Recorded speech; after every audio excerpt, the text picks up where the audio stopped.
Hands, beat to quarters.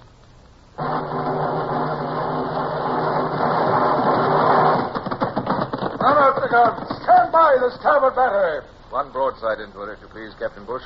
Pointers on target. Linstops ready. Aye, sir. Ready. Fire!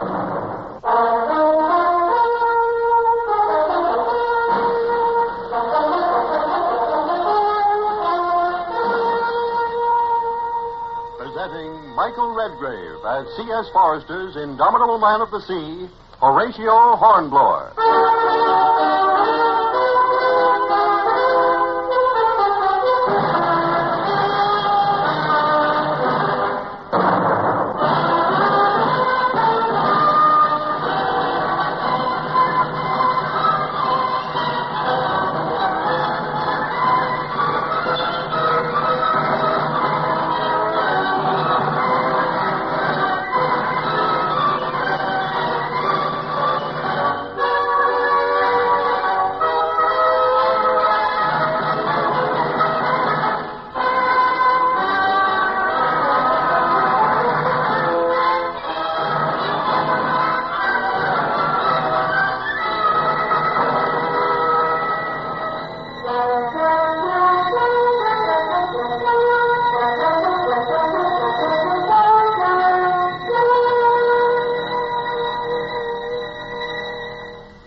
Looking back after all these years, to see that the risk of showing ourselves hunted fugitives in a hostile country was prodigious. But another night of exposure in the snow and freezing wind would certainly have killed Bush. I, too, was frozen and half dead with fatigue. Even at the cost of being apprehended and sent on to Paris and death, warmth and rest were imperative. As the door of the house opened, I shaded my eyes against the light and blinked at a tall, thin man in a blue coat and a young woman beside him. Who are you? Prisoners of war. One of us is wounded. Ah. Come in, gentlemen. Thank you, sir. Come into the hall and let me shut out this dreadful weather. While we dried and bandaged Bush and carried him to the bed which was shown us in a ground floor room, I struggled with the astonishment I felt at our kind and courteous reception. I'd expected hostile words and grim treatment, but had we been old friends, we could not have been more cordially received or attended. Dry clothes were brought for me, and Felix, the butler, helped me to dress. His master, he informed me, awaited me in the drawing room. As I entered the room, the tall man rose, and the lady with the auburn hair whom we'd met in the hall rose with him.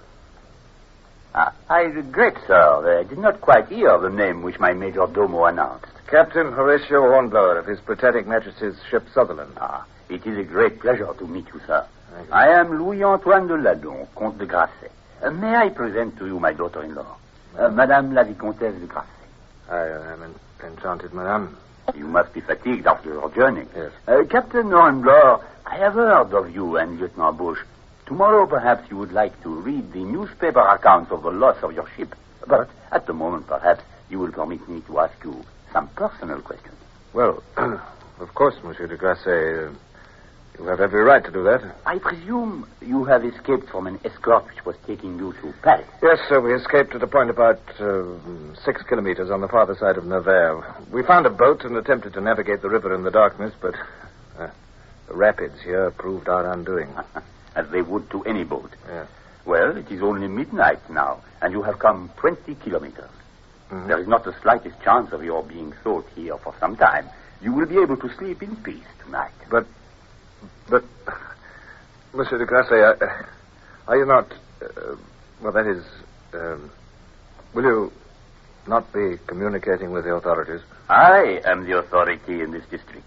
I have the honor to be mayor of this commune, and so represent the government. I see. I hope you will consider yourself among friends in this house, Captain Hornblower. Thank you, sir. I shall tell the police that I have not seen you, and I hope you will stay as long as it is convenient to you.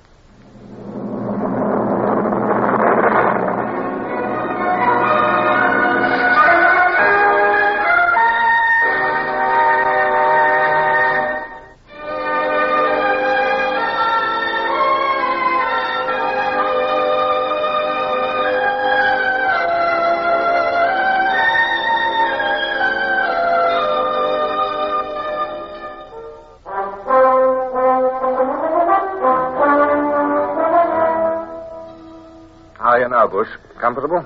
Right as a sexton, sir. Ah. I'd like to be allowed to get up today, sir, and pay my respects to our host. So you shall. Your 3 days' rest has completely restored you. Our good fortune in coming to the one house where we would be welcomed and protected is amazing. I can hardly believe it yet. I was wondering about that, sir. Has the Count told you why he's doing it? Well, his daughter-in-law, Marie, has, but... Oh, it's too long a story just now. Briefly, the Count was an exile during the Revolution and lived in London with his sons. When the boys grew up, they heard of the fame of Bonaparte and wanted to share in the glory of France. So they came back, did they, sir? Yes. The Count took advantage of the amnesty and returned here, the only part of his estate left by the Revolution. His 3 sons joined the army. Now they're all dead. Gentlemen, pardon my intrusion, but a group of gendarmes is approaching the house. Huh? If you would be good enough to allow me to send your servant here, I should like you to lock this door and remain silent while I deal with the gendarmes. We shall do whatever you say, sir, but rather than expose you to any danger, There will be no danger to anybody, Captain. Here is your servant. If you will lock the door, I will return to you as soon as possible. Thank you, sir.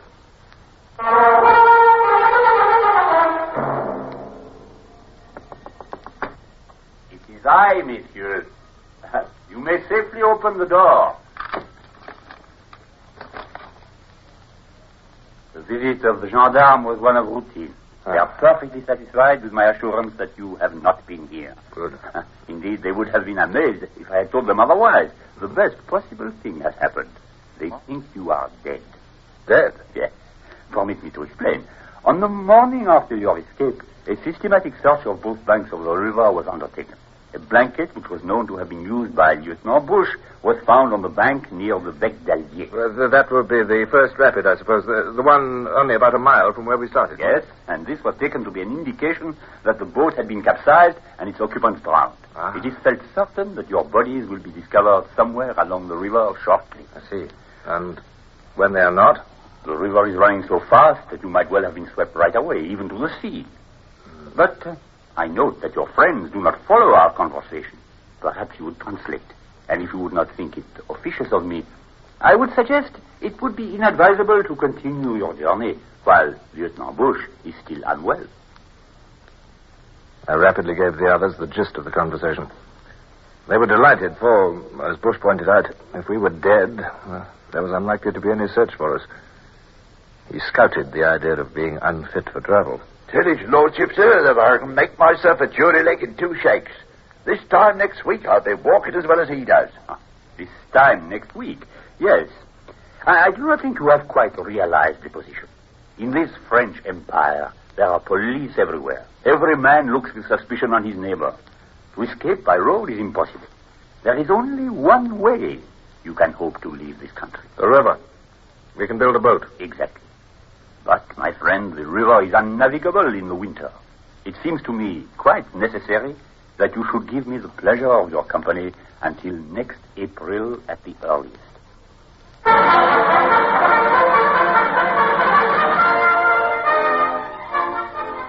When I look back now upon the memory of those 4 months we spent as the guests of the Comte de Grasset, it presents a picture of mingled anxiety and delight. He was the perfect host, always kind and courteous, ever helpful. Under the skillful hands of Brown and Bush, our fine, flat-bottomed boat grew steadily. In the drawing room, the Count, Marie, and myself made and perfected the plan for the coming escape. It is settled then that you shall carry fishing rods and seem to be a party of fishermen out for the day. When you reach the coast, you must become Dutch customs officer. My excellent cook and housekeeper are already busy with the uniform. But there is one thing that worries me. What's that, sir? This report in the paper of your death. But I should have thought that would have made us safer. To a certain extent, yes. But I cannot believe that Bonaparte really considers the matter so proven. You see, you have been pronounced dead by a government which does not admit mistakes. Should you be taken now, there will be no question of a trial. You will die secretly, with no attention being drawn to you. Well, they were going to shoot us anyway. This makes no difference. And I shall not alter my plans in any particular because of it.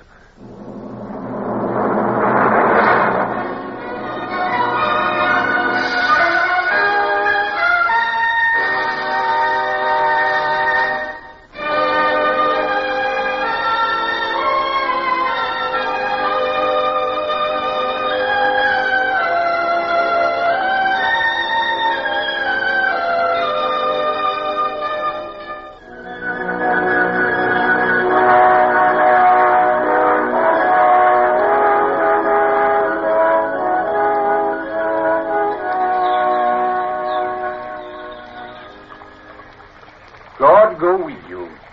Remember your promise, Captain, to return after a war. Marie will be as delighted as I shall be. Thank you again, sir. Thank you 1,000 times.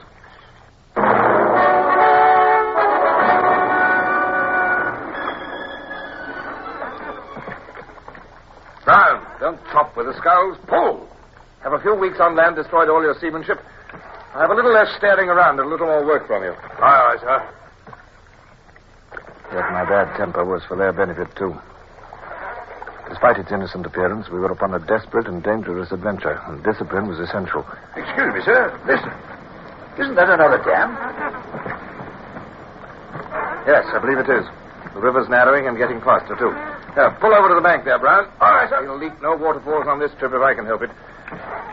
All right. Ship sculls. I'll land and survey the stream. Yes, it's a dam right enough and a steep one. We'll never get the boat through that. There's 100 yards of boiling water below the dam, too. We'd have to carry everything down. It took Brown and myself 3 journeys to carry all the stores to the point where the boat could safely re-enter the river. Bush, though anxious to help, was only just able to hobble over the uneven ground unladen. Then I faced the problem of the boat itself. Carrying it was going to be a colossal task, yet it had to be done. Brown and I stood one on each side and got our hands under the bottom. By the time the portage was accomplished and the stores restowed, my head was swimming and the perspiration pouring from me. But I had the satisfaction of observing that Brown was in little better case. To resume my seat in the stern sheets as the boat slipped down the now placid river was sheer bliss. I wish you'd let me help, sir. I can get around on this stump better than you think. It's unnecessary, Mr. Bush, and we cannot afford the risk of having you disabled. Besides, the job's done now. I don't want to be a dismal Jimmy, sir, but from the look of the land, I've got a feeling there's plenty more shallows and dams to come. And so it proved. Although we came to only one more dam, less exacting than the first, we were caught in shallows several times that day. And each time it was necessary to lighten the boat and drag it through the shoal water. By the time evening approached, I was weary to death, and it took all my self-control to maintain an appearance of cheerfulness. As evening drew on, I knew that keener danger lay ahead. Bush knew it, too. We'll have to go under a bridge at Briere, sir. Yes, Mr. Bush. The bridge is right in the town, I believe. Yes, Mr. Bush. Would you like me to look out for a place to lay up till it's dark, sir? No, Mr. Bush, we shall go straight on through Briere. What? In the light, sir? In the light, Mr. Bush. Well, have you not heard of Nelson's injunction to lose not an hour? Yes, sir. I only thought... Well, leave the thinking to me, Mr. Bush. You can also give me the tiller. We're approaching the town. Aye, sir. Now then, Brown, when I say pull, you'll pull as though the devil himself were after you. Keep her easy. There's the church tower now. And there's the bridge. Barge is being towed. There's some men on the bridge, sir, looking down. Yes, well, then, try to look like a contented peasant who's had a happy day out and has a fine basket of fish besides. And if you can also manage to convey the impression that you've never heard of an escaped Englishman and that you're loyal to Bonaparte and that you lost your leg in fighting against the cursed English, you'll greatly assist our chances. I'll see they read all that in my face, sir. Excellent. You, Brown, you can take that silly grin off your moon face. Steady now. We're going to shoot the bridge. Now, up your light. Pull.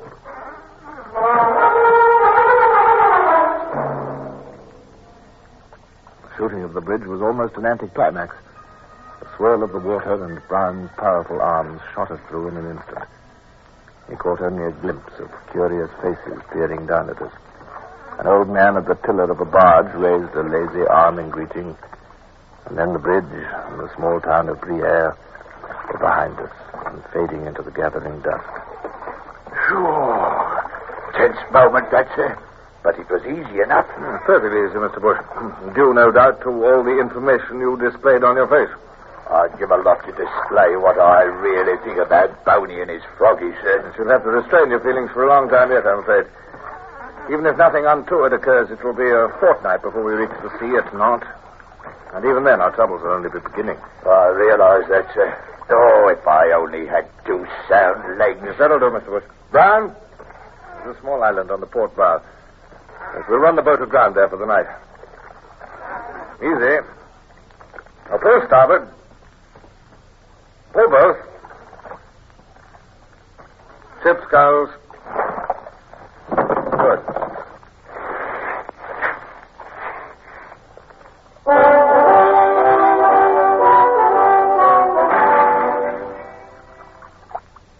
Lieutenant Bush. Wake up, sir. Wake up, Mr. Bush. Huh? Oh, what's the matter? Oh, it's you, Brown. Anything wrong? I don't know, sir, but the captain's not here, sir. What? Not here? Where is he, then? Oh, I think I know. Have you made some coffee? Aye, sir. I'll fetch you some. Thanks. Keep the catches hot over the fire. He'll be back shortly. He's a very wooded man, Brown. A heavy responsibility rests on him. Our lives depend on him, and he attaches more importance to them than they warrant. He'll get us through, sir. If you ask me, I'd say he ain't a man. He's a magician. He'd get out of anything in the way of danger. Yes, there's other worries, Brown. If we escape and reach England, there's a court-martial awaiting Captain Hornblower for the loss of the Sutherland.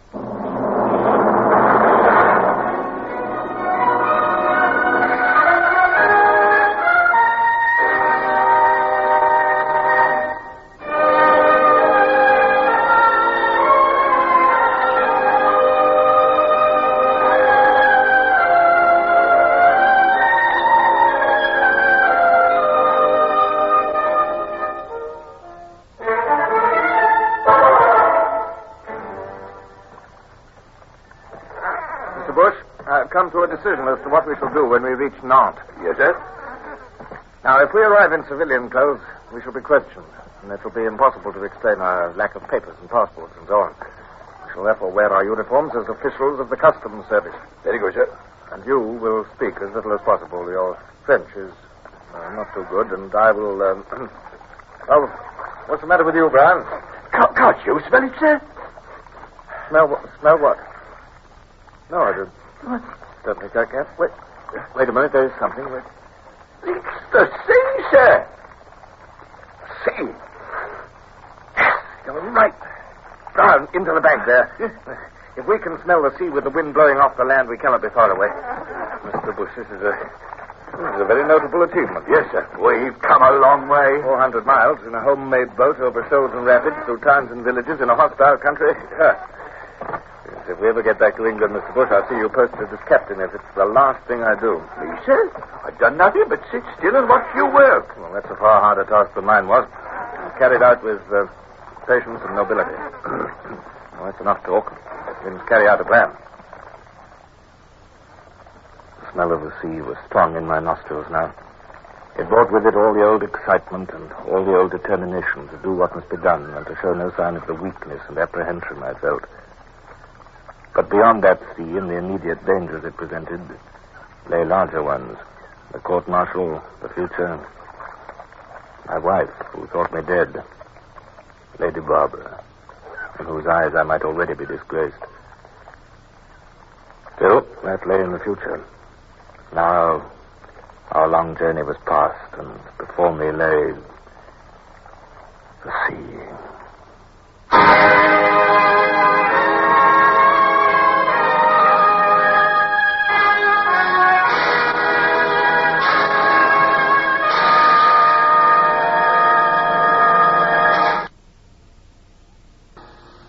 Horatio Hornblower, starring Michael Redgrave, is based on the novels by C.S. Forrester. Music composed and conducted by Sidney Torch. Produced by Harry Allen Towers.